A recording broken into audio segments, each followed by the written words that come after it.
త్వరలో మహిళలకు ఆర్టీసీ బస్సులో ఉచిత ప్రయాణాన్ని అమలు చేస్తామన్నారు మంత్రి ప్రసాద్ రెడ్డి. ఆడుదాం ఆంధ్ర కార్యక్రమంలో జరిగిన అవినీతిని వెలికి తీస్తామన్నారు. అవినీతి పరులను జైలుకు పంపుతామని హెచ్చరించారు మంత్రి ప్రసాద్ రెడ్డి.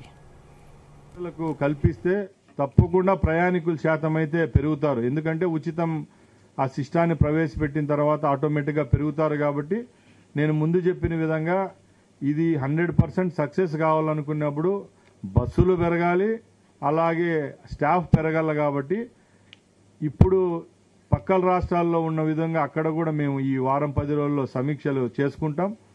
ఆ రోజు అది కార్యక్రమాన్ని రోడ్డుపైకి తీసుకొచ్చే రోజుకు ఇవన్నీ నియామకాలు కూడా చేసే విధంగానైతే తగిన చర్యలు అయితే ఉంటాయి.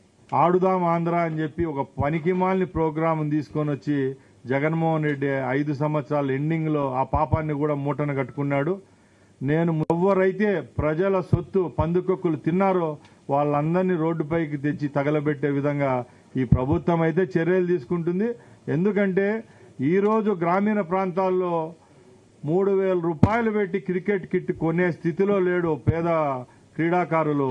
అలాంటి వారి డబ్బులు కాజేసిన గత ప్రభుత్వాన్ని అయితే వదిలే పరిస్థితి అయితే లేదు. తప్పకుండా దీని మీద ఎంక్వైరీలు జరుగుతూ ఉన్నాయి.